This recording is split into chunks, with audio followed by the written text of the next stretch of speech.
evening, children. Well, the Broncos are horrible, so I don't want to watch anything with football. So let's talk about social health. Again, we've spent our time talking about mental health. After we do this chapter, we're going to get into what we can do for our physical health. So, first thing we want to talk about with social health is our family. Your family, belonging to a family. Ever since you were a baby, you've been connecting and bonding with your parents and other members of your family. The family is the basic unit of society. As a group, it provides for the needs of its members. Figure 3.1 shows some basic ways people and families care for each other. So again, families provide members' emotional needs. Family members keep each other safe. Basic needs, food, clothing, and shelter are met within the family. Giving guidance and support is an important family function. As we see, Terry always laughs and giggles when he gets a hug. Mom is really careful when it comes to safety belts. Grandma really likes to make sure we're warm and protected. Oh, God, was that way with my grandma. Dad always encourages us to do the best with everything. Same thing with mine. And my mom, always looks out for our safety, even though I'm a 42-year-old man and my mom is 68. She's still always looking out for my safety. Page 55. Figure 3.2 talks about building strong families. Love, caring for one another, and respecting each other's needs makes up the foundation of a healthy family. What can you do to keep this foundation strong? Well, we can communicate. Family members build trust by talking openly and honestly. I know, especially now with the age you guys are getting into, becoming the adults that you will be in your life, you always don't look at, that you always want to talk, all the time openly and honestly with your family. But always know that your family is there if you ever want to. Spend time together. Family members share work and play. Again, what do you do with your family? With my mom, I usually go walk once a week. My parents have been divorced for over 30 years, so I spend time with with both. I go for walks a lot with my mom. My dad, I do a lot of work. I've been doing a lot of work with him in his yard this year, and we do something with our cabin up in San Isabel. With my brothers, I golf at least every other week with, I'll see them, we'll go out on a Friday or Saturday night, go get dinner or go get drinks, so I spend a lot of time with my, nuclear family. And my sister I actually spent a little time with this weekend. Her and I were watching my dad's house while he's gone, watching the dogs. So I spent some time with my sister this weekend too. Keep traditions. Ethnic and religious traditions may be handed down for generations. Families also start their own traditions. Again, when it comes to ethnic and religious traditions, I'm sure a lot of people, you celebrate certain things depending on your ethnicity or your religion. Traditions with my family, we watch Bronco games together. We do a lot of that stuff. Be flexible. Families adjust to changes when they are needed. Okay, that's a huge thing with families, is to be flexible. Now, we're going to talk about types of families, again, because nowadays families are so much different, are they? Types of families. There are many kinds of family structures. A nuclear family is made up of two parents and one or more children. An extended family is a nuclear family plus other relatives, such as grandparents. Couples are families with no children. A child or children living with one parent makes up a single-parent family. Blended families are formed when two people who marry each other bring children from their earlier marriages into their new family. Children living with grandparents make up yet another type of family. Sometimes a child who has lost his or her parents is raised by another person or couple, and they're known as foster parents. So, right there, guys and gals, we understand that, again, a lot of people have different types of families. As I mentioned before, my parents have been divorced for, has it been 30 years? I think it's been about 28. 90? No. Well, 28, yeah. So sorry, I said 30 earlier. I got divorced in 1992. So, I've had my stepdad around since about 97, and I've had my stepmom around since probably about 94. So again, that makes a different type family. My stepdad had 2 kids with his previous marriage, so I have some stepbrother and sisters with that, and I don't see them very often. With my dad and my stepmom, I have my sister. That's my dad and my stepmom's daughter, so I guess she's technically my half sister, even though I consider her my sister. She's 20 years younger than I am, and I love that girl. She acts just like her older brothers, which is actually bad for the world. So that happens, guys. Again, gals. Everyone is in some type of family. We see that. Unfortunately, we don't. That happens with families. Families split up. Families change. As much as we want them to stay the way they are and stay the way we see, how we see them on television or movies or things like that. We have to adapt to those changes, don't we? Recognizing healthy families. All healthy families share the same goal. They seek to nurture or provide for the physical, emotional, mental, and social needs of their family members. Again, figure 3.2 shows some ways to help build healthy families. And we talked about that, about communicate with your family, spend time together, keep up traditions, and be flexible. Page 56.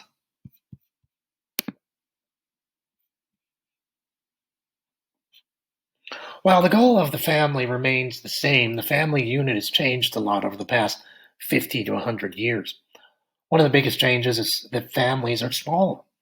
In the past, couples had more children, and other relatives often lived with them. The role of family members also changed. In many families today, both parents work outside the home. Families move more often.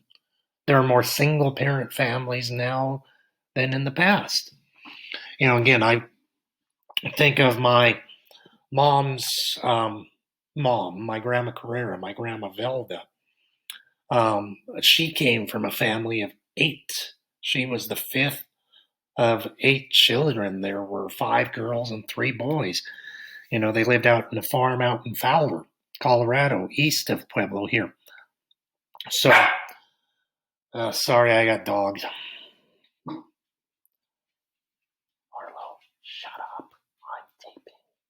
So, yeah, I mean, she was born almost 93 years ago. She just passed in February, but she was 92 when she passed. So to think of that 92 years ago, and she's born in 1927, she was already the 5th kid, and then they had 3 more. So again, it changes a lot, doesn't it? How many of you are families of 4 or 5 kids nowadays? Again, with my parents originally, I had my older brother Aaron, myself, and my younger brother Paul. And then we have our sister Sarah with my dad and my stepmom. Your role in the family. Your family helps you in many ways. When you were a baby, your family provided you with everything you needed, including food, clothing, and a place to live. Your family also gave you love and attention. They were your first support in your life. Now, as you grow older, your family is helping you develop the skills you need to become an independent adult. Within your family, you're starting to learn who you are. Your family members help you develop your personality, attitudes, and values. They teach you how to make responsible choices and get along with others. They help you learn to accept the consequences of your actions. During your teen years, you will begin developing your own set of values and beliefs. Sometimes you will not agree with your parents. When this happens, talk with them calmly. Even if you feel frustrated, remain respectful. So we go back up here. I want to talk about the developing good character and responsibility. As a teen, you may be ready to take on more responsibilities in your family. It says fold a sheet of paper in half. On one side, list your current responsibilities. On the other side, list some new, perhaps more interesting responsibilities you believe you're capable of handling. We're not going to fold the paper like that. We're going to talk about that in class. So at this point, I would stop the video because I'm going to talk about that in class here with the classmates. And again, since this will be watched on September 28th, we are doing synchronous learning. So my remote learners, I'll ask you guys that too. Like, what's one responsibility that you have now or have had in the past? And what's a responsibility you think you're going to get now that you're growing up and you're becoming a teenager? So back to, again, talking about, so after I pause that, I want to talk about this last paragraph again. Not just with your parents that you may agree with when this happens and you feel frustrated, remain respectful when you want to talk to your parents, but also your siblings. Be that your brothers, your sisters, your cousins, your grandparents. Again, talk with them respectfully. We kind of talk. I saw that a lot with the answer with the headphones of if your brother, your sister, your sibling borrows your headphones without asking and you want to use them, how would you handle that appropriately? And I saw a lot of you again say, I'd ask for them back. And again, that's not going to get what you want. And that's what we're talking about here in health and doing all these activities, again, is being able to talk respectfully. You'll notice, when you and your parents, you and your guardians, you and your siblings, you and your friends, you and your teachers, again, how we talk to each other is how we can de-escalate a situation, how we can get to understanding, how we can resolve a situation.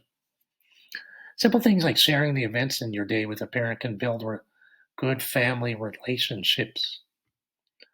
Do you talk about your day with your parents? I don't, because I don't live with my parents anymore. But, if I ever feel like I need to talk to them, I always know I can. I know I can always do that with my mom and my dad. I know I can always do that with my brothers and my sister. I always know I can do that with my friends. Again, some of my friends, my oldest friend, Dick, he's been my friend since kindergarten. I mean, we're talking 37 years. I consider him my third brother. I think he considers me and his second brother because he only has one. Page 57. Dealing with changes. Every family can expect to go through some changes. Some changes, like the birth of a new baby or the marriage of grown children, are generally happy events. They also require family members to take on new roles and responsibilities. Other family changes, like moving, can be difficult. Family members can also plan ways to help each other adjust. Right now, children, just think of the fact of all this social distance learning, all the fact that from March when we weren't in school to now, how that's required new roles and responsibilities of you and your family. It's required adjustments and planning that's had to be done. Look at how you had to kind of structure using the computer, using your data, realizing if you have 3 or 4 family members and for an hour one child is trying to work on the computer, well, then another family member wants to work on the computer, or they need to do this. I mean, it requires so many different things that you had to do, different ways that you had to change up how you were doing things. Separation and divorce can bring on negative stress and feelings of anger, sadness, or guilt. Sharing your feelings with your parents or another trusted adult may help. Let both parents know that you care for them and that seeing them unhappy is painful. Try to help your younger brothers and sisters understand and cope. Especially if your parents have gotten divorced or, unfortunately something's even worse has happened, like maybe a parent passed away, maybe a grandparent passed away. And you need to help your younger brother, your younger sister, your younger siblings, younger family members with that. For years, I always felt bad that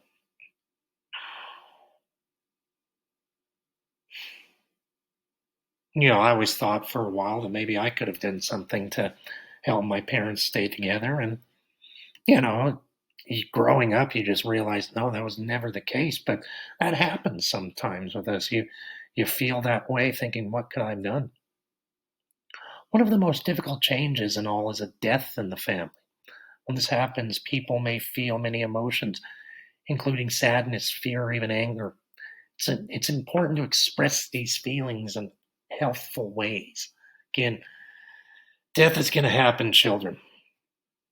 Hopefully, not sooner than you expect. Again, with my grandma passing away in February, she, you kind of expected that, and at 92 years old, she's going to have less days than more.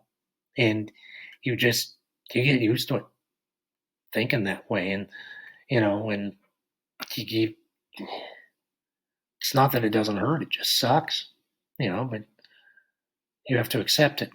Now, again, obviously at the younger time right now, your age, you shouldn't expect parents, siblings to pass away, maybe grandparents again, considering maybe if your grandparents are, in their late 50s, maybe early 60s, say 60s or even 70s right now. But again, it's important to express these feelings in healthful ways.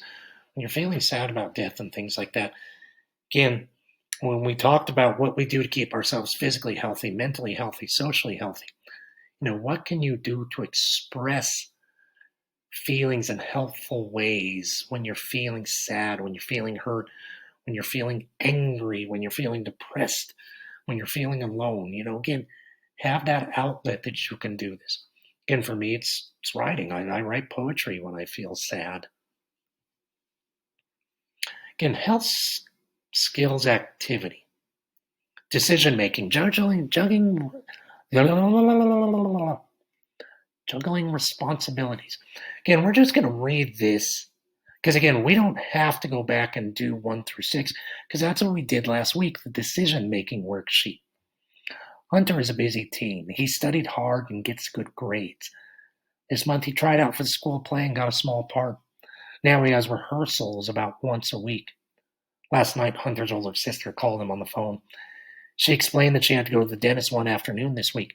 She wanted to know if Hunter could babysit for her son while she was at the dentist. Hunter was about to say yes, but then he remembered he had a rehearsal that day after school. Now he's unsure what to do. He wants to help his sister, but he doesn't want to miss his rehearsals.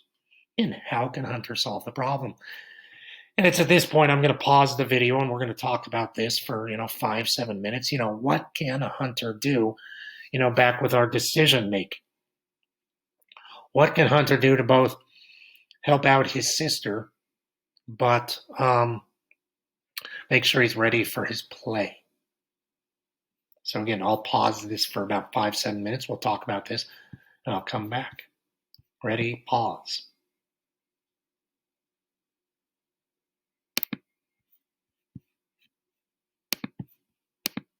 Page 58. Okay, we're back.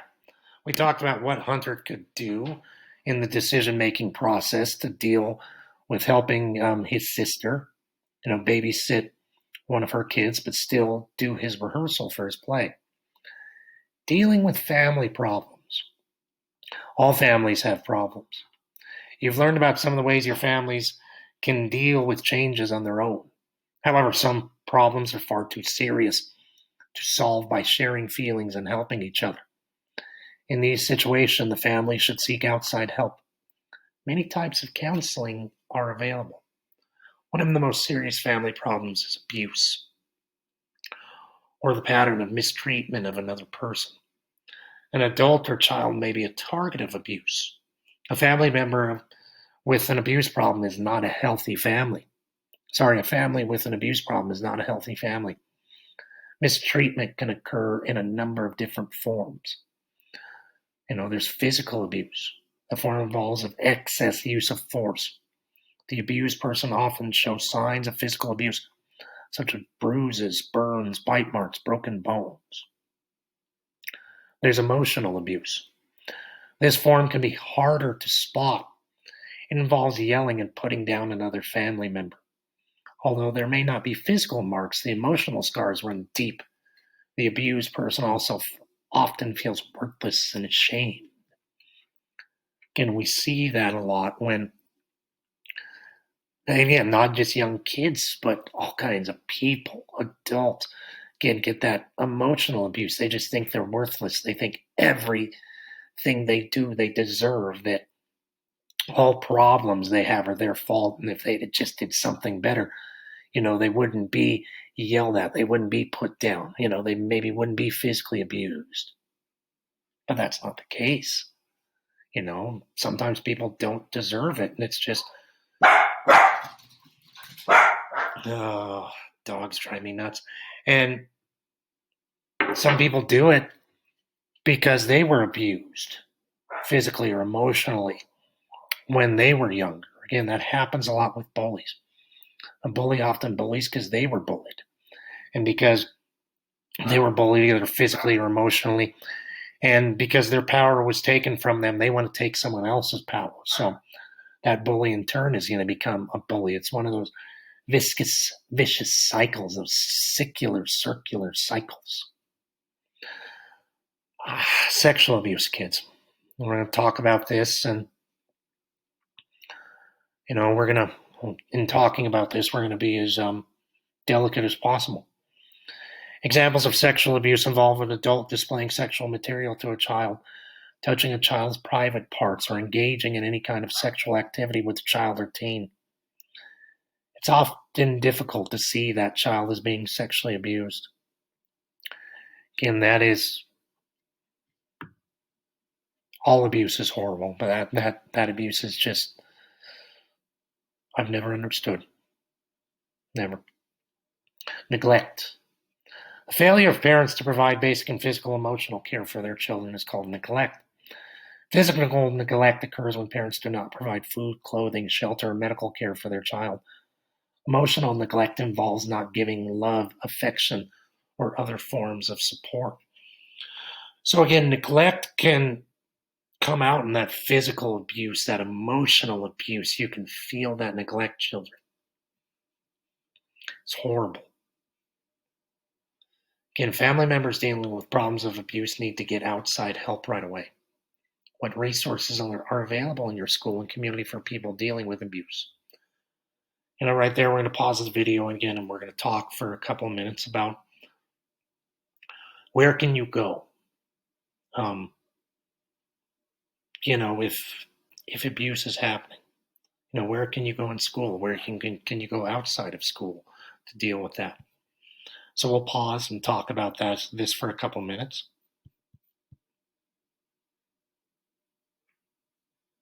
Okay, we're back. Page 59. Where families can find help. A person who is being abused needs outside help right away. The first step in getting help for the abused person is to tell a trusted adult. The abused person may need to be in a safe place. A teacher or a school counselor can be a good first person to talk with. Whenever there is immediate danger, the police should be called. The abuser also needs help. Professionals can help the abuser understand the reason for the behavior and why it must change. It is never acceptable to abuse others. And also, it's never acceptable to abuse yourself. Do not do that, children. Again, please don't. Please know there's always someone there to help you in case anything like this is happening. Troubled families can find help from a number of sources. Religious leaders, social service agencies, and hospital social workers provide professional counseling. Crisis Center volunteers are also available. You can call them through the number listed under Crisis Intervention in your telephone book. School counselors and doctors' offices can suggest support and self-help groups. Some support groups are there for the targets of abuse. Others are for the abusers. Both try to help people involved.